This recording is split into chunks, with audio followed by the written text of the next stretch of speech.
Indianapolis, Indiana, March 3. Defensive lineman Quinnen Williams of Alabama works out during Day 4 of the NFL Combine at Lucas Oil Stadium on March 3, 2019 in Indianapolis, Indiana. Photo by Joe Robbins, Getty Images. The day is Thursday, April 25, and the New York Jets are on the clock with the third overall selection in this year's draft. Questions swirl around who the pick will be, and mock drafts across the internet have had a variety of players landing there for months. But finally, the night is here, and we are minutes away from finding out the true pick for the team. Who will it be? Is a trade down realistically in the books? Let's start off with laying out the options for the pick below.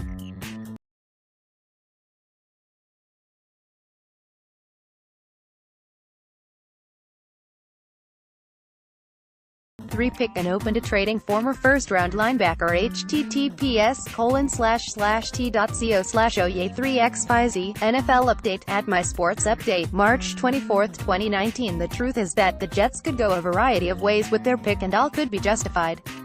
But what does the organization value most is what we must ask ourselves. Option 1, a trade down. What was rumored for months was officially announced. The Jets are in fact evaluating all trade-back scenarios. But how far would they realistically trade back? Who could be the contenders for their pick? First off, let's evaluate if a trade back is on the board. After trading up to select Sam Darnold in last year's draft, the team is left without a second-round pick this year. Dropping back a few spots could give them those assets back and help build a roster that is truly lacking throughout. The contenders for the pick, you ask? Of course, any team looking for a quarterback could be a realistic option. Assuming Kyler Murray goes, the demand for Dwayne Haskins could be strong enough that a team trades the farm to move up. Realistically though, moving outside the top 10 is a stretch, as you could miss out on a blue-chip player. Inside the top 10, you have teams such as the New York Giants and Denver Broncos in need of a quarterback. But with Denver trading for Joe Flacco, that seems a little unrealistic. As for the Giants, they may be a true wild card. Despite continuously stating their belief in Eli Manning, most expect the Giants to invest in a quarterback. In my opinion, the Giants going another way would be smart, and they have often been linked to Daniel Jones at 17th overall. That leaves teams such as the Cincinnati Bengals, Miami Dolphins, and Washington Redskins as top candidates outside the top 10 to move up. But what would the value in capital be to jump back that far be? As it could be too little for the Jets' liking, ultimately leading them to stay where they are at. Bottom line, don't count a trade back out of the options for the Jets, but right now it seems a little unrealistic with the option laid out above. Option 2, offensive line. So, with that, we move on to their next option. Protecting Darnold should be a top priority for this team. Adding a player such as Jawan Taylor could shore up that need instantly. While this may be too early for some, it does make a whole lot of sense. Taylor really came alive this past season and have blown up draft boards because of it.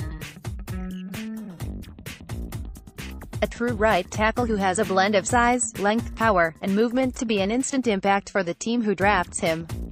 While he may have some technical issues to clean up, his improvement every season should has nothing to write off. As a pass blocker, he has rare lateral movement for his size, and can really stun rushers with his hands. His body control and foot quickness help him not get beat up the arc and stop edge rushers in their tracks.